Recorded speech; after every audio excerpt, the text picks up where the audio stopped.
이재명 대표가요, 31일 날 신년 기자회견하기로 했다고 오늘 입장을 발표했습니다. 더 이상 윤석열 대통령을 기다릴 수가 없다.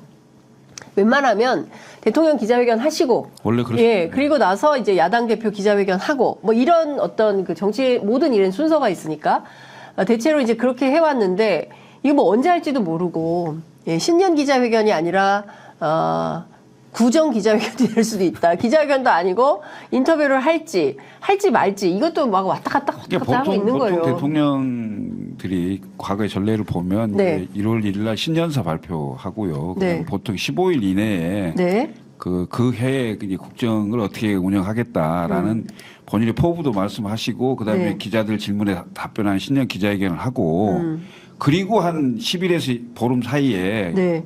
야당 대표가 보통 이제 그 기자회견을 하는 게 보통 그 프로세스였는데 네. 지금 기자회견을 하냐 마냐 그다음에 그 기자회견 한다면 방식을 뭐 대담 방식으로 할 거냐 방송사하고만 할 거냐 뭐 네. 무슨 말도 안 되는 이런 걸 가지고 지금 한 달 가까이 끌어오면서 네. 예? 이해가 되지를 않아요. 그러니까요. 예. 진짜 답답한 상황인 것 같습니다. 그래서 정말 별별 얘기가 시중에 돌아다니는 얘기를 다 옮길 수 없을 수준의 얘기가 나오고 있는 것이다. 그리고 또 우리 박진영 부원장님께서도 그런 시중의 이야기들을 저희들께 전달해 주시는 거라고 생각을 합니다. 그 NBS 여론조사 좀 볼까요? 지금 대통령 지지율이 30% 마저도 지금 위태로워지고 있습니다. 그런데 재미있는 것은요, 한동훈 위원장, 지금 보시는 그 여론조사 보시면 되는데요. 한동훈 비대위원장 직무수행 긍정평가가 거의 50%에 육박하고 있는 상황입니다. 그러니까 지금 민심은 윤석열 대 한동훈, 한동훈 대 윤석열의 대전에서 사실상 한동훈의 손을 들어주고 있다. 이렇게 해석도 가능한 것이거든요. 또 하나 좀 아프게 민주당에 여쭙겠습니다. 이재명 대표 직무수행 긍정평가도 30% 중반대예요. 그러니까 지금 여권이 그야말로 검사내전 하듯이 여권내전이 벌어졌음에도 그 반사이익을 민주당이 가져가지 못하고 있다. 이유가 뭐냐? 이제 해석하는 방법은 두 가지인 것 같은데요. 네. 저는 한동훈 비대위원장의 점수가 저렇게 높게 나오는 것은 결국 윤석열과 싸워야지 올라간다는 뜻인 것 같아요. 아, 점수가. 네. 마찬가지 아십니까? 이준석 대표도 잘려 나와가지고 신당한다고 딱 했을 때 그때 17% 18% 뭐 제일 많이 나왔잖아요. 네. 결국 국민들이 갖고 있는 것은 반윤 감정이에요. 반윤 감정에서 누가 윤석열의 대척점에 있는 것이 분명한가라고 느껴졌을 때 그것이 네. 뭐 국정 수행이든 아니면 업무 수행이든 지지도로 나타나는 거지 실제로 일을 잘하느냐 못하느냐 문제는 아닌 것 같아요. 그러면 저는 민주당이 지금 취해야 할 입장은 보다 더 인파이팅 하면서 윤석열 정권과 싸워야 되는 것이 아닌가 네. 뭐 그런 생각이 듭니다. 네. 그러니까 민주당이 지금 수준에서 조금 더 적극적으로 반윤석열 정부 투쟁을 해야 된다. 그렇죠, 그렇죠. 더 야당다운 결기 있는 모습을 보여야 한다. 네네. 왜 안 하는 겁니까? 뭐 안 한다기보다 지금 이제 정당이라는 게 네. 이게 총선이라는 게 앞두면요 네. 막 행정적을 차기에 좀 정신없는 측면이 현실적으로 있어요. 예. 그런 부분들도 있고 네. 이게 의원 숫자도 많고 이러다 보니까 네. 추스리는 것 자체가 힘든 상황입니다. 알겠습니다.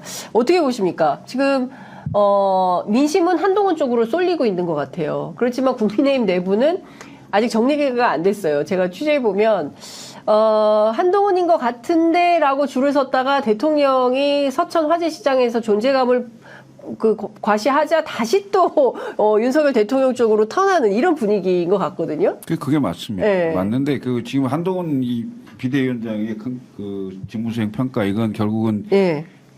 김건희 리스크에 대해서 국민 눈높이라는 얘기의 반영이라고 보여지는데요. 네. 근데 이게 그대로 지켜질지가 의문이고요. 결국은 또 90도 폴더 인사하고 네. 김경률 사과하고 뭐 이러면서 주춤거리면서 결국은 어쩔 수 없는 검사 동일체구나. 네. 상명하복이구나. 당정일체 강화구나. 네. 이렇게 비춰질 수밖에 없는 상황일 거예요. 네. 반대로 이제 이재명 대표 직무수행 평가가 이런 거는 네.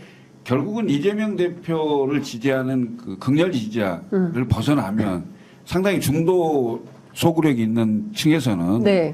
민주당을 혹시 지지할지는 모르겠어요. 그렇지만 이재명 대표를 지지하는 것은 아닌가 네. 이런 생각들이 좀 들어요. 그러니까 민주당 지지하고는 좀 다른 형식으로 나올 것 같은데 네. 저는 이걸 좀 아프게 봐야 된다. 이재명 대표가. 네. 그러니까 밖에 있는 이원주는 끌어들이면서 안에 있는 친명은 내치는 이런 구조로 가면 결국 민주당이 분열할 가능성이 점점 커지는 게 아니냐 갈수록. 그렇게 보십니까? 왜냐하면 민주당 의원들이 네. 지금 그러니까 예비 후보 등록한 친명 인사들하고 네. 실제로 그 경쟁을 해서 이긴다고 자꾸 생각을 해서 있는 것이지 네. 현실적으로 지난번에 지금 뭐 강선우 의원하고 금태섭 의원이 사례처럼. 그런 상황처럼 역전이 되는 나는 비일비재할 거라고 봐요. 그러면 경선에 참여를 안 할 가능성이 높아지는 거죠. 경선 현역 참여하면 의원들이. 경선 참여하면 출마를 못 하는 상황이니까. 네. 그런데 그런 흐름들이 네. 예를 들면 친문 계열 쪽에서부터 시작할 가능성이 좀 있어 보인다 이렇게 보죠. 그래서 그런가요? 김종민 의원이 뭐 홍영표 의원, 전해철 의원 뭐 경선하지 말고 나와서 우리 같이 하자 이런 주장을 라디오 인터뷰에서 주장하고 있거든요. 저기 개혁신당 들어가는 입구에 네. 그림이 하나 걸려 있습니다. 어떤 그림입니까? 밀레 이삭죽기라고. 김경률스럽죠. 아니 방송국에 취직하시는 게 어때요? 개그맨으로 너무 잘하실 것 같아. 아니, 예, 근데 너무 재밌습니다. 예.